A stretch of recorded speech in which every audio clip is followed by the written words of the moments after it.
It's time for Spirit and Mind. We also want to invite you to be a part of our discussion. Oh, here we go. We also want to invite you to be a part of our discussion by calling in on 443 380 2803. That's 443 380 2803. And you can be a part of our Spirit in Mind discussion today. Listen, we've been talking about an important subject. That's why we want you to let persons know that we're here. We've been talking about the importance of stress management, the reality of stress, and the stressors that we face in various forms, and episodic stress, and chronic stress, and prolonged stress, that kind of thing. And we've been talking about how to manage that because, just by way of recap, as we get ready to move forward, just talking and accepting the reality that stress is a part of our lives at this time. I mean, stress is just a part of life. It comes in different forms, working and parenting and studenting, if you will, with students, because stress comes at different ages and stages of our life and development. And so it's about having these healthy coping strategies. We've talked about some that are healthy. We've talked about some that are not so healthy.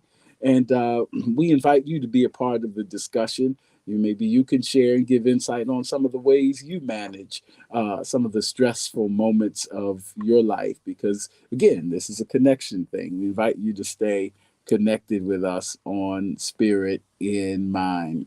Again, Dr. Shepard will give our contact information, and then we look forward to introducing our guests and moving forward. Yes, and thank you everyone for all the messages that you continue to send out to us.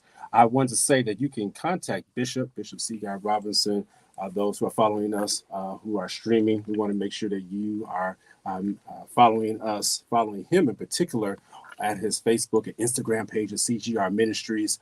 You can even go to his Twitter, Bishop CGR. You can also go over to where he is the pastor of the Tabernacle Church, 2100 West Baltimore Street.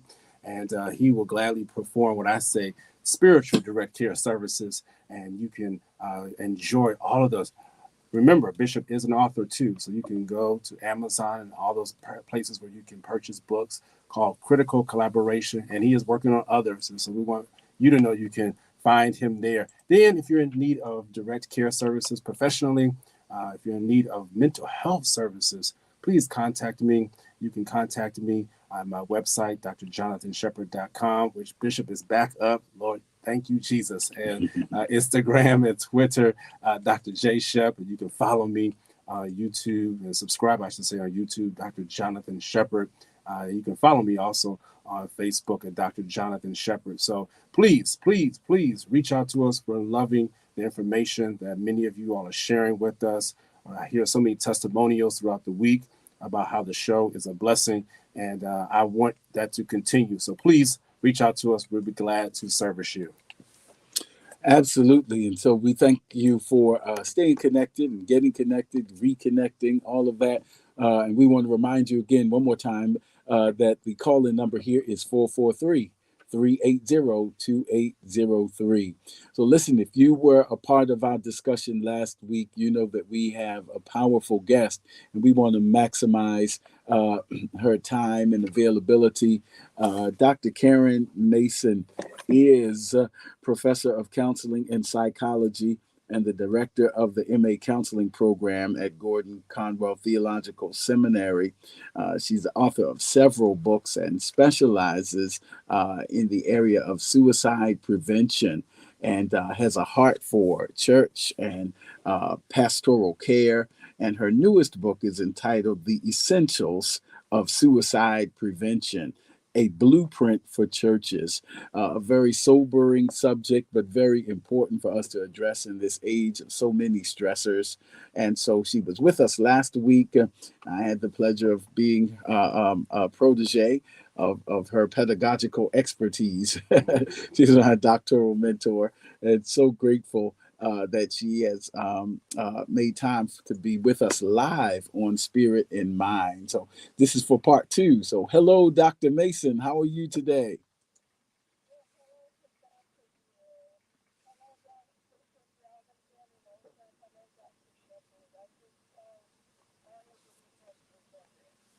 Oh, we're honored to have you with us, and we can pick up right from where we left off. We were talking we touched on so many important things, and we were talking about this piece of particularly recognizing the importance of having this discussion. And so I'd like to start right there, and then Dr. Shepherd will take us further. But Dr. Mason, why is this an important subject for those who may be listening today for the first time who didn't hear us last week? Why is it important that we address this subject and even address it within the context of the church and ministry?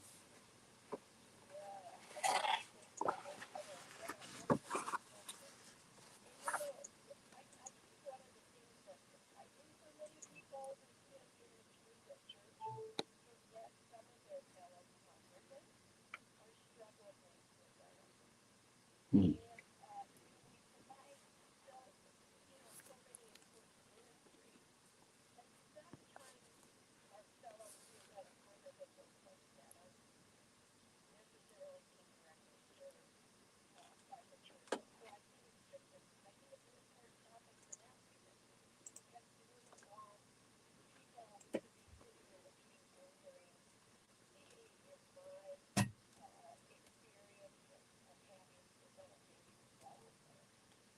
Hmm.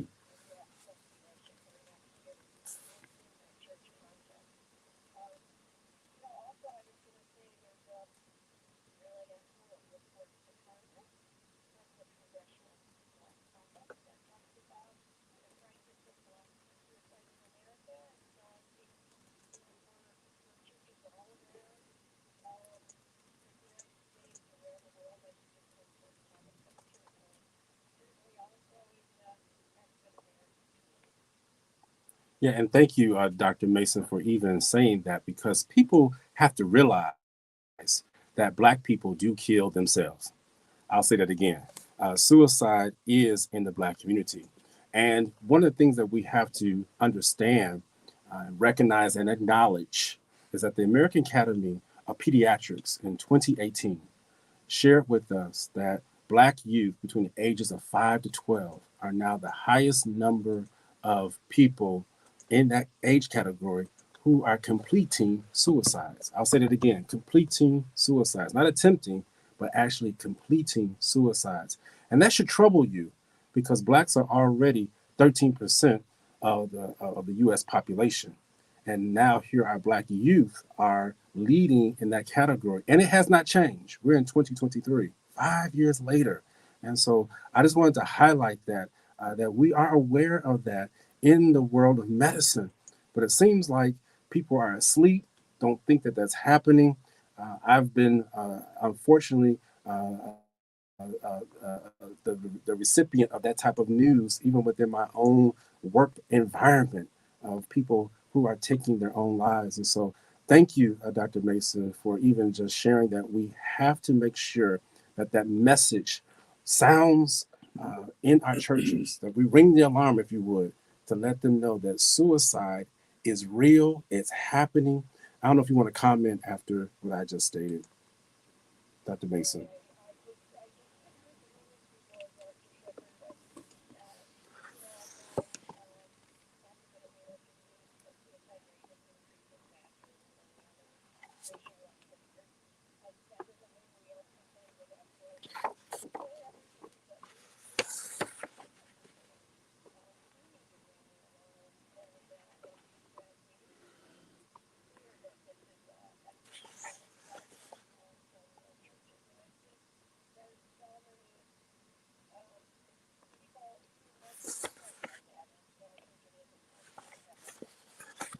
Absolutely. And so, with that, I want to ask the question now. So, what are some of the inaccurate beliefs that you have discovered that you see within houses of worship? Inaccurate beliefs, because one of the titles I've taken on since 2020 is Chief Mythbuster, and so that is just making sure that inaccurate beliefs, we got to tackle them, not afraid of them, not fearful of them. So share with us some of those inaccurate beliefs, And hopefully, by the end of this, we'll be able to bust up those beliefs.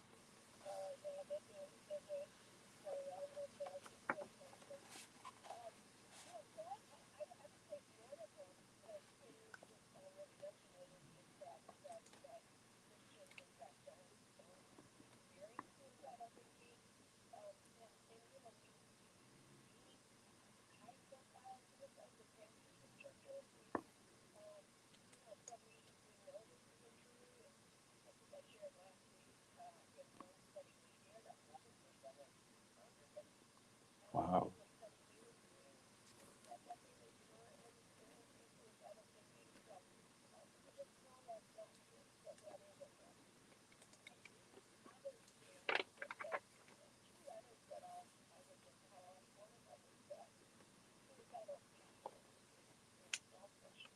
Mm, mm, Mm. mm.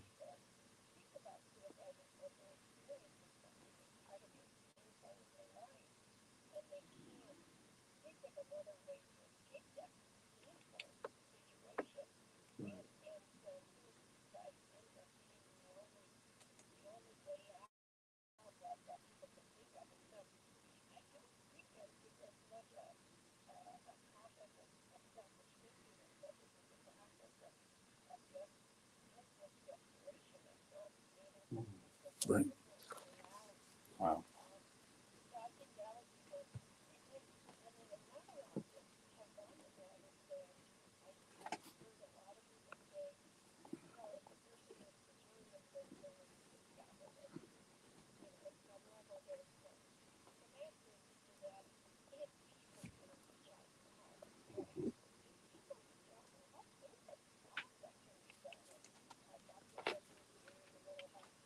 Hmm.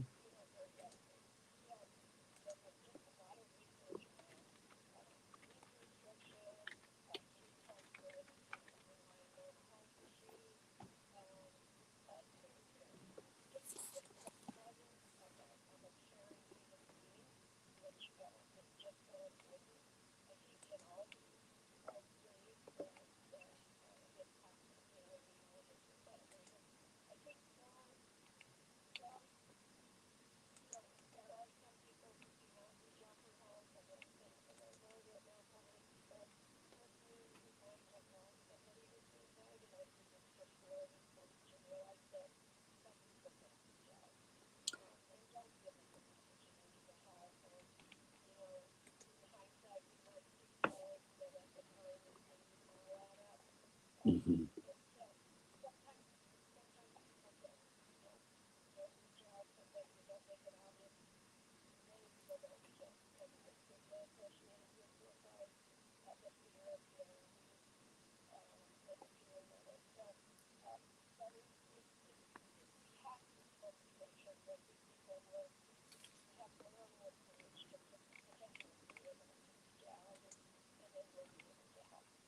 Wow, Dr. Mason, I think that's there's so many powerful nuggets in what you just said.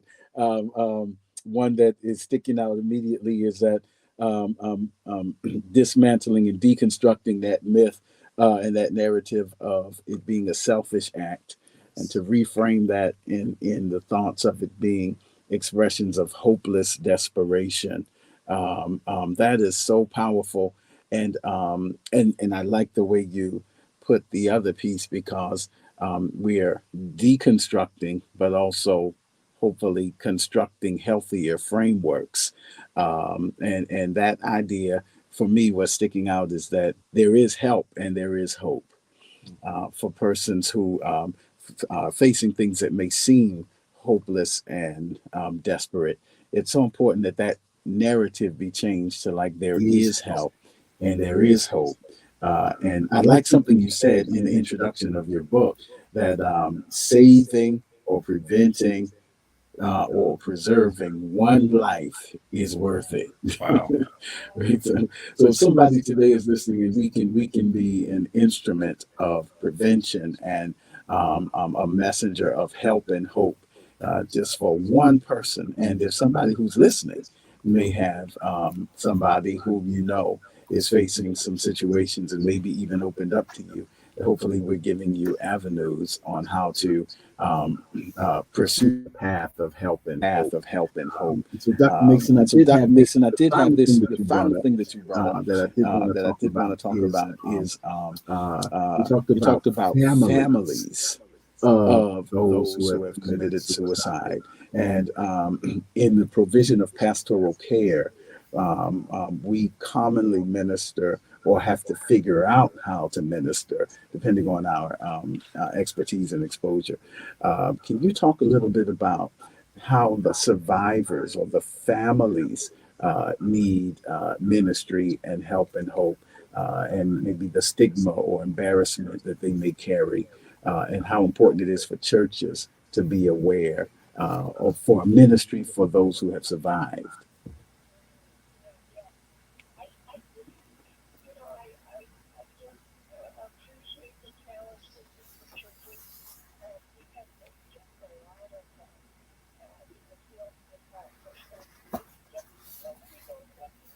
Mm-hmm.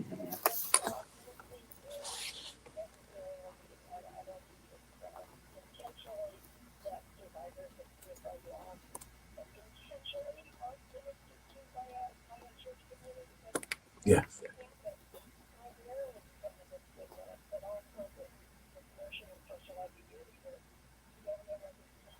Mm-hmm.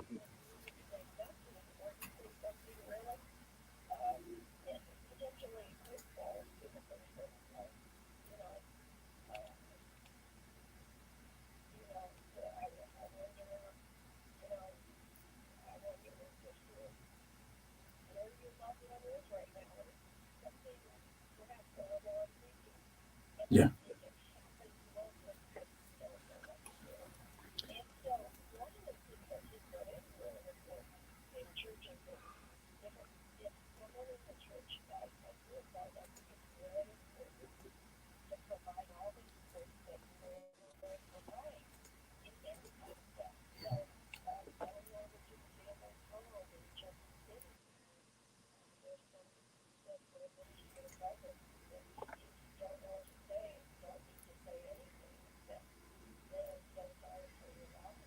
Mm-hmm.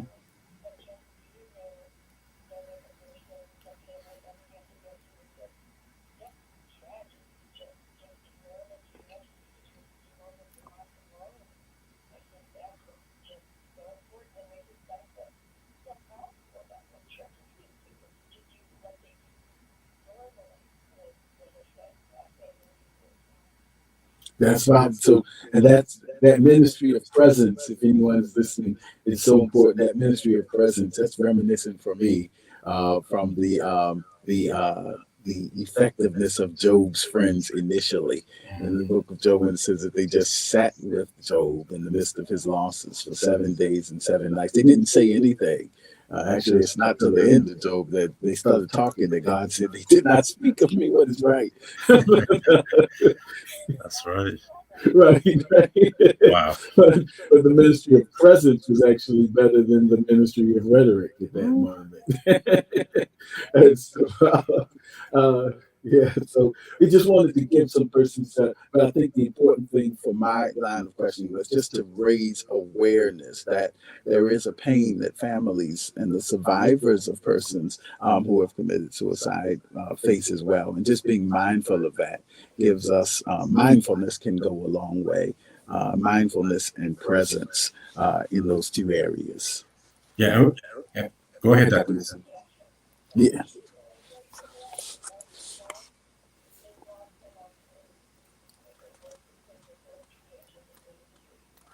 And thank you for saying that, because many times we forget that we should still act a certain way, even in the midst of loss. I'll just take you for example what happened this past week with the submersible, the Ocean Gate submersible. And I've just heard so many negative things, and now I know people say, "Well, I wouldn't have done it." Well, I understand that you didn't do it, but someone did, and so they still need the compassion that the other people who lost their family members that we've given to other people. It was just, as you were saying it, that similarity just really rose up because I've heard some people be very cruel, and that can happen in the church. That happens in the church where, well, you know how he died. You know, he took his own life, and you know where he's going and stuff like that. Wait a minute, we're not even going down that road. We're talking about being able to help the family and being able to console the family, and then in addition to that, be able to provide the preventive measures that we know that work. I'll say it again. The preventive measures that we know that work, that many of us we just don't engage in or put to action because we're fearful. And so I hope that even in our talking about this today, that we're tearing down that veil of fear. We're tearing down those anticipated feelings of shame or not wanting to discuss it. So I just wanted to say that. So thank you for mentioning that because we have to stay the course even when others are suffering. And we may not understand why they did what they did, but there are people who are left behind. We cannot forget about them and families that are left behind. Yes, yes, yes, yes. Yes, sir. Oh, go ahead, Dr. Mason.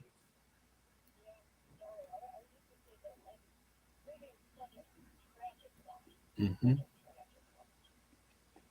And there's hopefully so we're delineating some things because I think those two, and that might just be, the pastoral care of me, is trying to balance this whole idea of deconstructing and reconstructing. So I hope that even as we are deconstructing some thoughts, we also are giving some reconstructive and some other frameworks, lest we deconstruct and leave you with nothing. That's right. So as we deconstruct, we also want to reconstruct. And so we hope you've heard these three things that are so very important: mindfulness, presence, and compassion. These three things, and some of these are just should be quite organic. And in our last couple of moments, Dr. Mason, you did talk, and we want to. I just love your book, so that's why I keep referencing it. And well, my recommendation is literally on it, but you can, The Essentials of Suicide Prevention is indeed, as it's subtitled, a good, excellent blueprint for churches.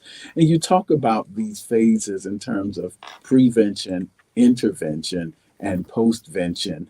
And so I just wanted to touch on a little bit and what does that in a general way look like, or what does the church, what role does the church have somewhat organically, and even can they assume strategically to be a part of this prevention, intervention, and postvention?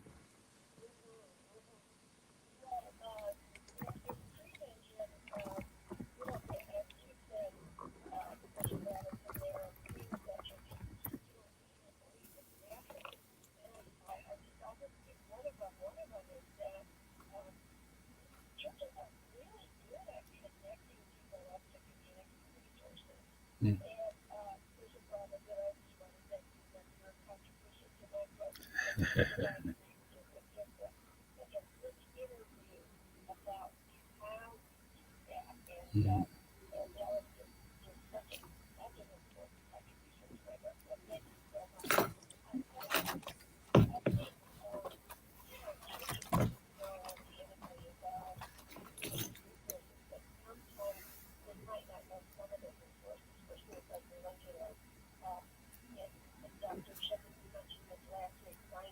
Mm-hmm.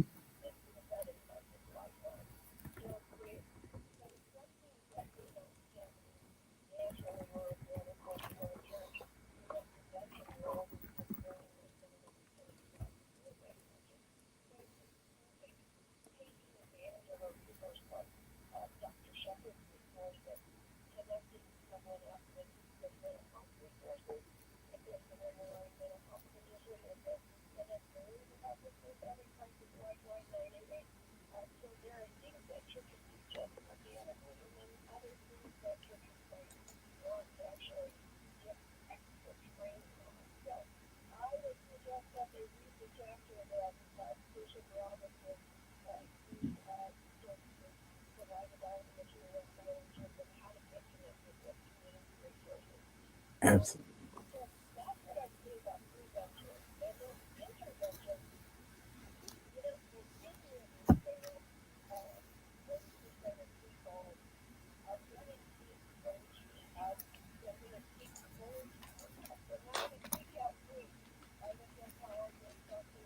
Yeah, yeah.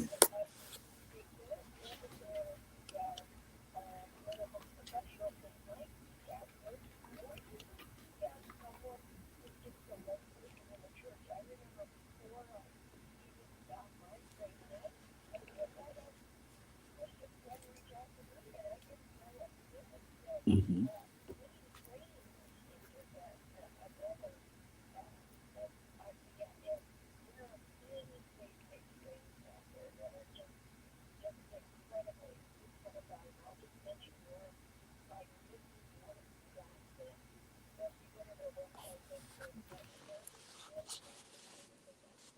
Uh-huh.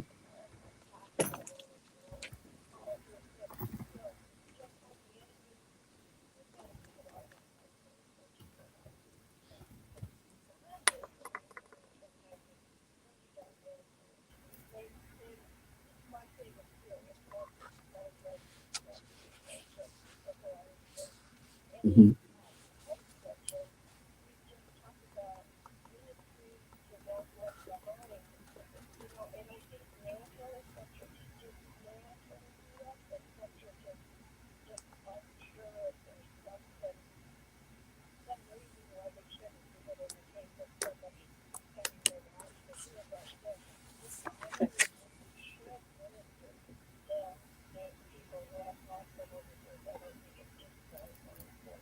Wow, Dr. Mason, this has been, I don't know where the time goes when we get together like this, but we're in our last 30 seconds. But I hope you heard Dr. Mason, and I want to encourage you to get the Essentials of Suicide Prevention, a blueprint for churches by Dr. Karen Mason, and it will continue this conversation that we have begun today. And by the grace of God, we look forward to seeing you the next time on Spirit in Mind.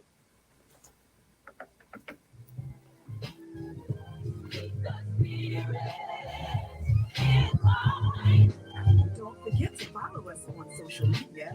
We're on Facebook at Spirit in Mind, and we're also on Instagram